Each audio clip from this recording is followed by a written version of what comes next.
संतान के रूप में कौन आता है? पूर्व जन्म के कर्मों से ही हमें इस जन्म में माता पिता, भाई बहन, पति पत्नी, प्रेमिका, मित्र शत्रु, सगे संबंधी इत्यादि संसार के जितने भी रिश्ते नाते हैं सब मिलते हैं, क्योंकि इन सबको हमें या तो कुछ देना होता है या इनसे कुछ लेना होता है। वैसे ही संतान के रूप में हमारा कोई पूर्व जन्म का संबंधी ही आकर जन्म लेता है, जिसे शास्त्रों में 4 प्रकार का बताया गया है। 1. अऋणानुबंध पुत्र। पूर्व जन्म का कोई ऐसा जीव जिससे आपने ऋण लिया हो या उसका किसी भी प्रकार से धन नष्ट किया हो, वह आपके घर में संतान बनकर जन्म लेगा। वह अपना धन बीमारी में या व्यर्थ के कार्यों में तब तक नष्ट करेगा जब तक उसका पूरा हिसाब न हो जाए। 2. शत्रुपुत्र। पूर्व जन्म का कोई दुश्मन आपसे बदला लेने के लिए आपके घर में संतान बनकर आएगा। बड़ा होने पर वह माता पिता से मारपीट, झगड़ा करेगा या उन्हें सारी जिंदगी किसी न किसी प्रकार से सताता ही रहेगा। वह हमेशा कड़वा बोलकर उनकी बेइज्जती करेगा और उन्हें दुखी रखकर ही खुश होगा।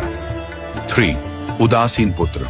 इस प्रकार की संतान न तो माता पिता की सेवा करती है, न ही कोई सुख देती है। वह उन्हें उनके हाल पर मरने के लिए छोड़ देती है।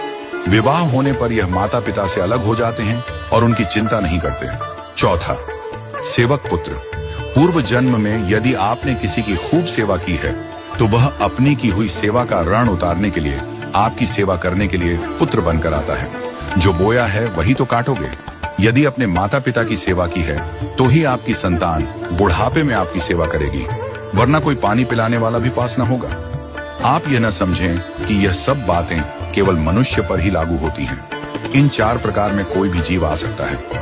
यदि आपने किसी गाय की निस्वार्थ भाव से सेवा की है तो वह भी पुत्र या पुत्री बनकर आ सकती है। यदि आपने गाय को स्वार्थवश पालकर उसके दूध देना बंद करने के पश्चात उसे घर से निकाल दिया हो तो वह ऋणानुबंध पुत्र या पुत्री बनकर जन्म लेगी। यदि आपने किसी निर्दोष जीव को सताया है तो वह आपके जीवन में शत्रु बनकर आएगा।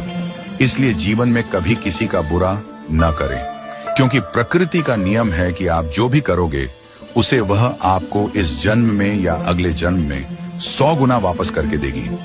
यदि आपने किसी को 1 रुपया दिया है तो समझो आपके खाते में 100 रुपया जमा हो गए हैं। यदि आपने किसी का 1 रुपया छीना है तो समझो आपकी जमा राशि से 100 रुपये निकल गए। जरा सोचिए, आप कौन सा धन साथ लेकर आए थे और कितना साथ लेकर जाओगे?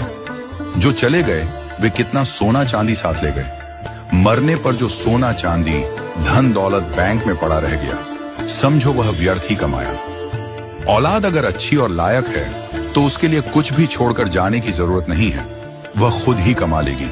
और औलाद अगर बिगड़ी या नालायक है तो उसके लिए जितना भी धन छोड़कर जाओ वह चंद दिनों में सब बर्बाद करके ही चैन लेगी। मैं, मेरा, तेरा और सारा धन यहीं का यहीं धरा रह जाएगा, कुछ भी साथ नहीं जाएगा। साथ यदि कुछ जाएगा भी तो सिर्फ अच्छे बुरे कर्म ही साथ जाएंगे। इसलिए जितना हो सके नेकी करो, सत्कर्म करो।